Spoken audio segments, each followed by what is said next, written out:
आप यदि राम कथा को समझना हो ना तो दो लोगों को समझ लो, पूरी राम कथा आपको समझ में आ जाएगी। राम कथा में दो लोग हैं, एक तो दशरथ के बेटा है और दूसरे दशानन है। इन दो को समझ लो, पूरी राम कथा समझ में आ जाएगी। एक तो दशानन होता है और दूसरे दशरथ होते हैं।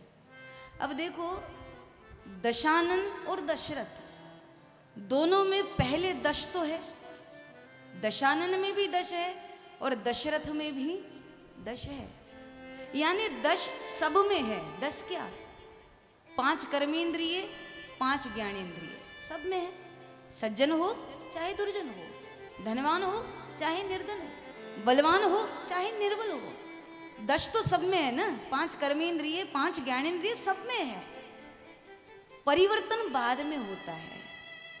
एक दश के बाद आनंद लगता है और दूसरा दश के बाद रथ लगता है। तो इंद्रियां सबके पास है, 5 कर्मेंद्रिया, 5 ज्ञानेंद्रिया। अब निर्णय आपका है कि आपको इन 10 इंद्रियों को भोगों के लिए आनंद बनाना है, यानी आंखों से कुछ भी देख लिया, कान से कुछ भी सुन लिया, मुंह से कुछ भी बोल लिया, कोई रोक नहीं, कोई टोक नहीं। यानी आपको 10 इंद्रियों को आनंद बनाना है कि जो आ रहा है सो आते रहो, देखते रहो, खाते रहो, पीते रहो, सुनते रहो। 10 इंद्रियों को आनंद बन करके दशानन बनना है कि आपको 10 इंद्रियों पर लगाम लगा करके उसको रथ बना करके उसका सारथी भगवान को बनाना है।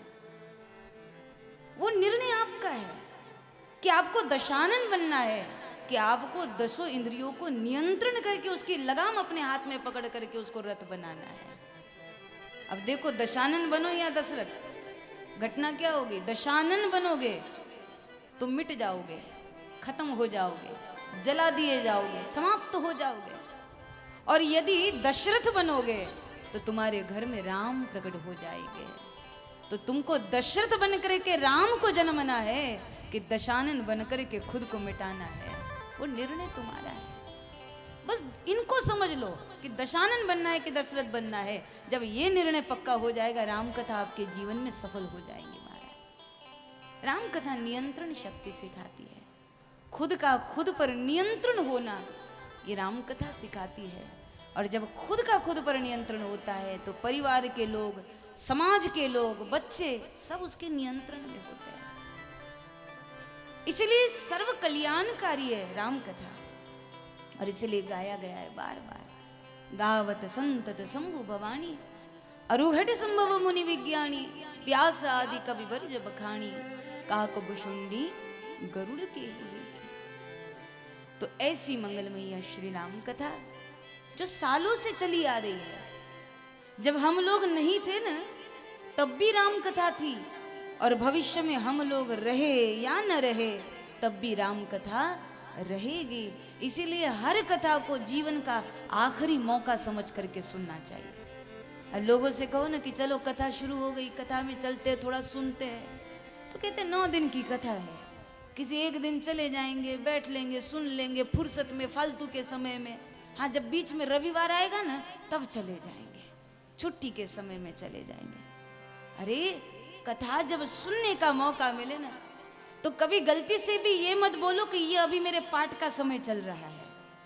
कभी कथा सुनने का मौका मिले तो कभी ये मत कहना कि ये मेरे अनुष्ठान का समय है, ये मेरे माला जाप का समय है, ये मेरे पाठ का समय है, मेरे पारायण का समय है, अभी कथा में नहीं आ सकती, ये मेरे नियम का समय है। कभी ऐसा मत बोलना है, क्योंकि आज तक जितने भी पाठ किए होंगे, आज तक जितने भी पारायण किए होंगे, आज तक जितने भी जाप और अनुष्ठान किए होंगे, उन सारे अनुष्ठानों का, पारायणों का, जपों का ये फल है कि तुमको राम कथा में बैठने का मौका मिल रहा है, तुमको राम कथा सुनने का मौका मिल रहा है। इसीलिए जब राम कथा सुनने का अवसर मिले तो हमें पहुंच जाना चाहिए। तब ये मत कहो कि घर बहुत दूर है, कथा पंडाल बहुत दूर है, आने जाने की कोई व्यवस्था नहीं है, घर में मेहमान आए हुए हैं, कोई बहाना नहीं चलेगा महाराज। तब तो पहुंच जाना चाहिए, क्योंकि सर्व कल्याणकारी है राम कथा। राम कथा में कौन से दिन में कौन सा सूत्र आपके काम का निकल जाए ये कोई खबर नहीं महाराज। हाँ, हम भी पता नहीं कब वक्ता बेहोश हो जाए, और कब उसके अंदर परमात्मा आकर के बोले और कब कौन सा सूत्र आपके काम का निकल जाए, कहाँ पता है। जरूरी नहीं कि पूरे 9 दिन की कथा सुनने के बाद ही कल्याण होता है, जरूरी नहीं है। हाँ, 9 दिन की कथा में कोई एक आध दिन ऐसा आ जाएगा आपके जीवन में जो आपकी जिंदगी में जागृति कर देगा, आपकी जिंदगी को बदल के रख देगा, आपकी सोच को बदल करके रख देगा। पर वो दिन कौन सा कब आएगा, वो समय कब आएगा, ये तो न तो आप जानते हैं या न तो हम जानते हैं। इसीलिए जब मौका मिले पूरी पूरी कथा को बहुत एकाग्रता के साथ सुनना चाहिए। खबर नहीं कब वक्ता बेहोश हो जावे और कब परमात्मा करके उसमें बोले। तो राम कथा बहुत कल्याणकारी है, राम कथा बहुत हितकारी है।